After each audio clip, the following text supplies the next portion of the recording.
UP में विधानसभा चुनाव बिल्कुल नजदीक है। 10 फरवरी को पहले चरण का चुनाव होना है और ऐसे में हापुड़ में असदुद्दीन ओवैसी के कार के काफिले पर हमला होता है, गोलीबारी होती है। और ये जो टोल आप देख रहे हैं, छिजासी टोल, ये हापुड़ जिले के अंदर आता है। और यहीं पर बीती शाम यानी कि गुरुवार शाम को जब असदुद्दीन ओवैसी मेरठ से दिल्ली की तरफ लौट रहे होते हैं और इस लेन में उनकी गाड़ी होती है, लेन नंबर 3 में, और जैसे ही उनकी गाड़ी ये जो बूम बैरियर है इसके नज़दीक आती है तो लेन नंबर 2 ये जो आप देख रहे हैं यहाँ पर, ठीक यहाँ पर पहले से ही 2 युवक मौजूद होते हैं।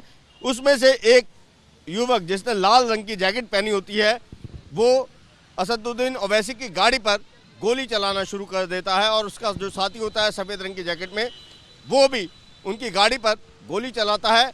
लगभग 6 गोलियां चलाई जाती हैं जिसमें से 3 से 4 गोली असदुद्दीन ओवैसी की कार में लगती हैं। गनीमत ये रहती है कि गोली किसी को लगती नहीं है, कोई भी उस गोली की वजह से घायल नहीं होता है। लेकिन एक सांसद की सुरक्षा पर इतनी बड़ा जो है हमला किया जाता है, उन पे जानलेवा हमला होता है, जिसके बाद पूरा यूपी पुलिस प्रशासन एकदम भौचक रह जाता है। क्योंकि जिस तरीके से जो हमला होता है वो अपने में एक चैलेंज है, ख़ास तौर पे यूपी पुलिस के लिए, क्योंकि इस पूरे चुनाव में हर जगह पर जो राज्य सरकार है वो अपनी पीठ ठोक रही है कि हमने पूरे राज्य की कानून व्यवस्था बहुत दुरुस्त की है। और ऐसे में कोई पूरी की पूरी जो कानून व्यवस्था है उसको ठेंगा दिखाता है और एक सांसद पर सरेआम गोलियों से हमला कर देता है। गोली चलाने के बाद जो एक लाल रंग की जैकेट वाला जो युवक होता है, हमलावर होता है सचिन, वो दिल्ली की तरफ पैदल भागता है। इतने में ही पीछे असदुद्दीन ओवैसी की कार के पीछे एक फॉर्च्यूनर कार होती है जो उस युवक को टक्कर मारती है, नीचे गिरा देती है। और फिर उस युवक को जो है पकड़ने का प्रयास होता है, वो फिर पैदल भागता है, लेकिन थोड़ी दूरी पर जाने के बाद उसे पकड़ लिया जाता है। जिस 9mm पिस्टल से वो गोली चलाता है वो भी बरामद कर ली जाती है।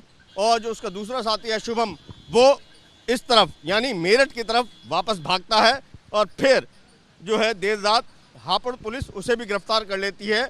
हापुड़ पुलिस से जो हमारी बात हुई है उसके मुताबिक उन्होंने ये जानकारी दी है कि अब तक इन दोनों से हुई पूछताछ में यही खुलासा हुआ है कि ये लोग जो ओवैसी हैं उनकी जो स्पीच है उसको लेकर काफ़ी ज़्यादा गुस्से में थे, काफ़ी ज़्यादा खफा थे और इसी वजह से उन्होंने सांसद महोदय पर गोलीबारी की।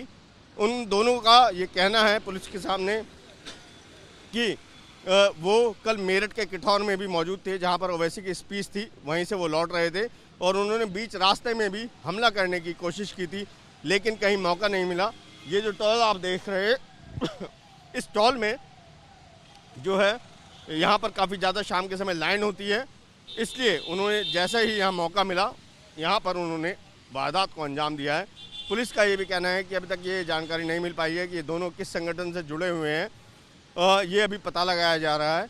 और साथ ही साथ अभी इसमें गहन पूछताछ होनी बाकी है कि इस पूरी साजिश के पीछे कोई और भी लिप्त है या नहीं।